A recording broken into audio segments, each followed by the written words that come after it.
The main goal of pre-event massage is to put the athlete in a state of readiness. The aim is to warm the muscles by increasing circulation, to enhance oxygen exchange, and to help the athlete obtain a free range of motion.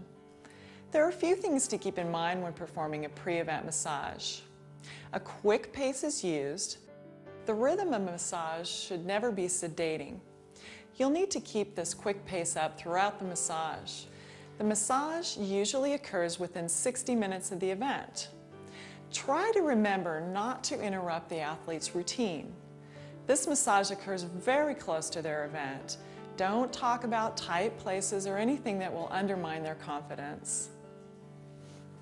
Do not overstretch the muscles. Excitement and adrenaline may cause the athlete to overdo it. Use light, active range of motion to help decrease resistance of antagonistic muscle groups. Many times the athlete will have their own stretching routine. And last, keep the treatment short. Above all, we do not overwork the muscle. The last thing you want your athlete to do is feel relaxed and flat. This is a demonstration of pre-event massage. We're going to be demonstrating on a runner today.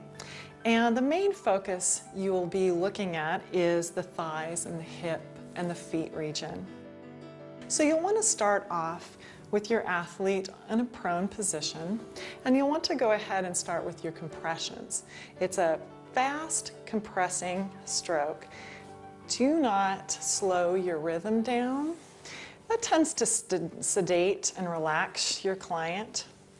It's going to be a little unfamiliar for you to do it at this pace, but it's needed so that your athlete can get off the starting line quickly. So you'll do about 3 passes of a straight down compressive technique. This helps bring blood to the area, soften the muscle tissue, and broaden it. Then you'll go into the broadening techniques. Again, this spreads the muscle tissue. You want to use a straight down, pulling across action. And again, keep your tempo lively, pushing down and across. And then you'll want to start with some circular friction. Remember, you keep your hand in place, circling the area of your vastus medialis. And don't forget the vastus lateralis when you're doing this also. You can do it one hand, or you can do both at the same time. Again, about 1 more pass, keeping your actions quick and light. And then you'll move to petrissage, which is the kneading action, again over the vastus medialis. About 3 passes. And 1 more. And on the vastus lateralis.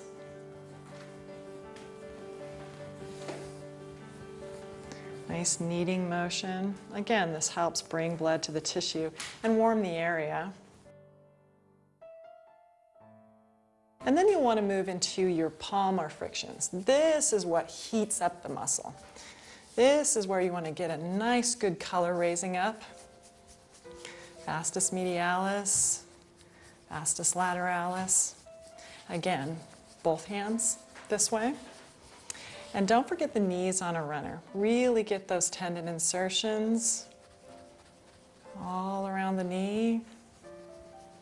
And then we can go ahead and end out the quadriceps with a nice tapotement action, keeping your body nice and loose, up and down about 3 times. You'll not want to overuse tapotement because it tends to cramp up the muscle tissue. Also, it leaves the athlete feeling flat. And then you'll move down to the feet. And what you'll do again is you'll start with some compressions.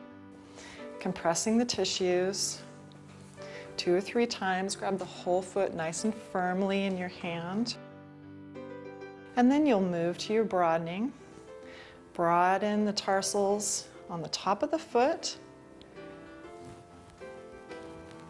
as well as the bottom of the foot. Along that plantar fascia, that needs to be warmed up also. 3 times.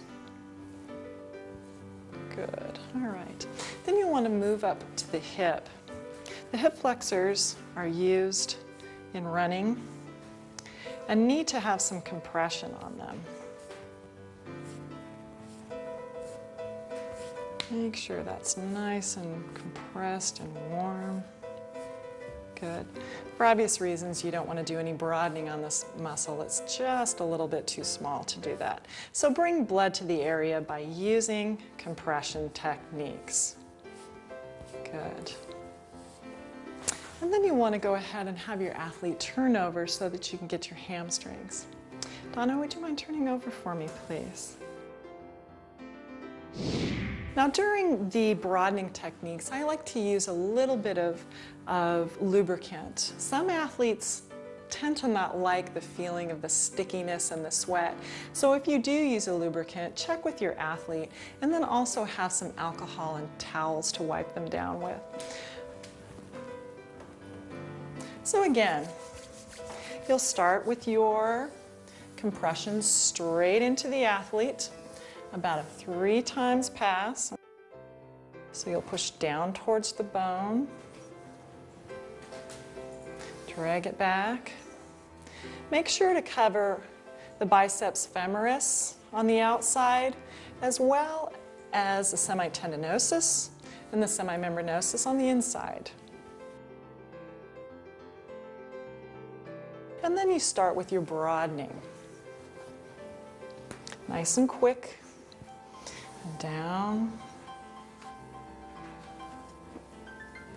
down, 3 passes. And then you'll go ahead and start your petrissage. Again, on the inside of the hamstrings. Nice, firm, quick pressure. And on the outside.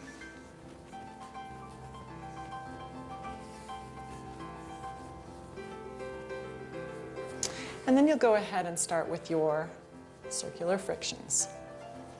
Moving the tissue, creating hyperemia. Good, and on the outside. A couple good passes. And then you'll start with your palmar friction, creating that heat. Notice how the skin is starting to pink up a little bit. That's what you want to do. Let's get that athlete to be nice and warm. Getting the insertions of the hamstring muscles on the lateral and medial side of the knee. And a little bit of tapotement.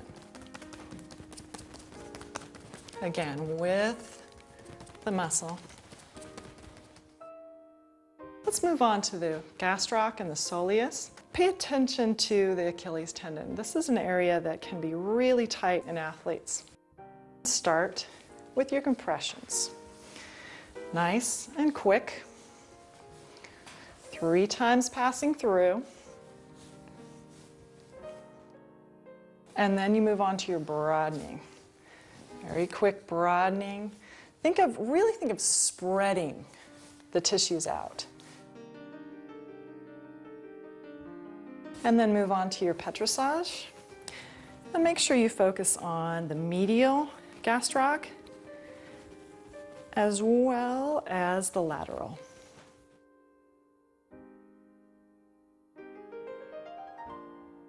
And give your Achilles tendon some nice attention with petrissage. Really focusing on that corded area down here by the ankle. And then go ahead and move into circular frictions. Push down, try to loosen that tissue. Think of the tissue melting as you're doing this. Nice and quick. 3 times. And a little bit of tapotement. Let's move on to the glutes. These are the powerhouse of a runner. Start with some compressions. I tend to use my fist when I do compressions on the glutes. This gives a little bit more depth to a muscle that is a little bit thicker, and it also puts my wrist in a nice straight alignment. So I push down, a nice quick rhythmic action.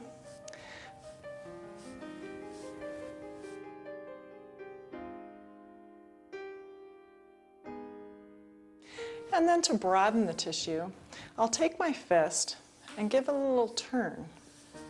And that really helps to bring blood to the area, loosen up the glutes, pay attention to the gluteus maximus attachment along the trochanter.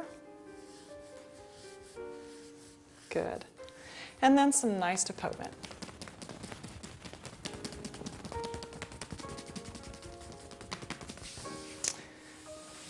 All right, and then your athlete should be ready to go for their next race. I've just demonstrated a pre-event sports massage for a runner. You'll use the same techniques, focusing on different muscle groups for each of the other sports. This also applies to post-event and inter-event massage. Here's a list of the muscles to focus on for each sport.